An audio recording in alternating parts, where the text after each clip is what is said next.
आज हम बनाएंगे अमरूद की चटनी। अमरूद के बेशुमार फ़ायदे हैं। ये आपके शुगर लेवल को कंट्रोल करता है, साथ ही साथ कब्ज़, गैस और मोटापे जैसी बीमारी के लिए ये बहुत ही ज़्यादा फ़ायदेमंद है। बिस्मिल्लाहिर्रहमानिर्रहीम। अस्सलामुअलैकुम जी, क्या हाल चाल है आपके? उम्मीद करती हूँ आप सब खैरियत से होंगे। अल्हम्दुलिल्लाह मैं भी ठीक हूँ। तो आज मैं बनाने वाली हूँ अमरूद की चटनी। इसके बेशुमार फ़ायदे हैं। आजकल अमरूद बहुत ही अच्छे आ रहे हैं, लेकिन आपने जब भी अमरूद की चटनी बनानी है तो उसके लिए आपने कच्चे अमरूदों का इस्तेमाल करना है।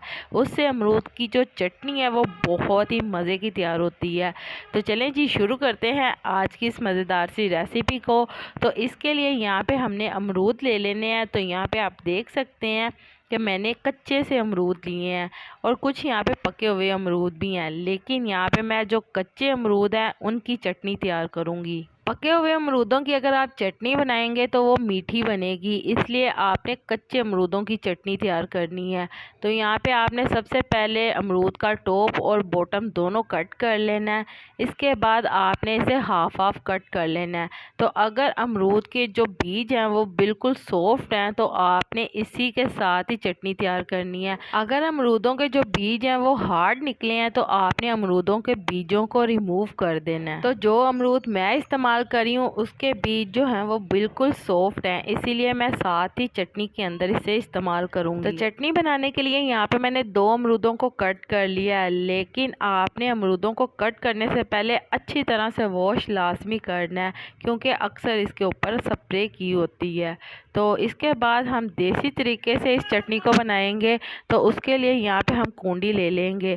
तो कूंडी के अंदर 4 अदद सब्ज़ हरी मिर्चें मैंने शामिल की हैं। तो हरी मिर्चों का आपने पेस्ट बना लेना है। इसके बाद आपने इसके अंदर शामिल कर लेना है white salt half tea spoon, काला नमक शामिल करेंगे हाफ़ टी स्पून, साथ ही ज़ीरा शामिल करेंगे 1 टीस्पून।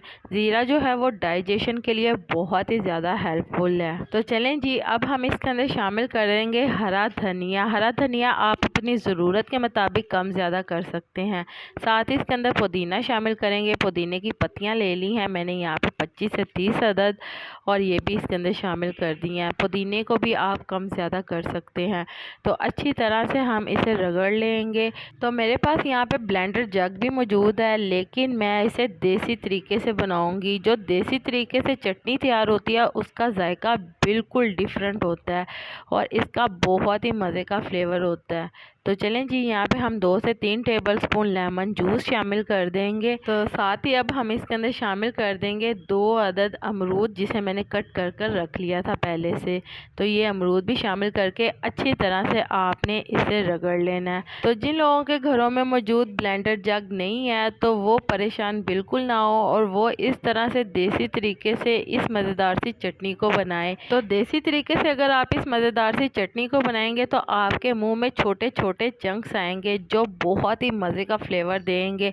और अगर आप मिक्सी जार में बनाएंगे तो वो आप देखेंगे कि बिल्कुल ग्राइंड हो जाएगी और उसका वो मज़ेदार सा फ्लेवर आपको बिल्कुल नहीं आएगा जो आपको देसी तरीके से आएगा। तो चलें जी, जैसा कि मेरे प्यारे प्यारे व्यूवर्स देख सकते हैं हमारी मज़ेदार सी अमरूद की चटनी तैयार हो चुकी है। आप इसे तंदूर की रोटी, चावल या फिर पराठे के साथ खा सकते हैं। बहुत ही मज़े की लगेगी, यकीन माने बहुत ही ज़्यादा इसके फ़ायदे हैं।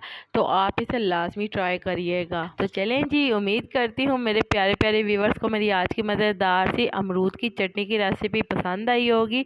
अगर पसंद आई है तो मेरी वीडियो को लाइक कर दें, और अगर आप मेरे चैनल पर नए हैं तो काइंडली मेरे चैनल को सब्सक्राइब कर लें, ताकि आने वाली तमाम वीडियो को नोटिफिकेशन आपको बर वक्त मिल सके।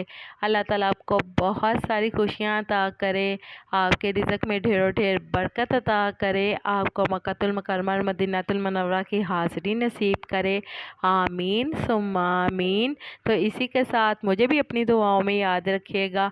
मिलती हूँ आपसे एक और मज़ेदार रेसिपी के साथ एक और नई वीडियो में। तब तक के लिए मुझे दीजिए इजाज़त। अल्लाह हाफिज़।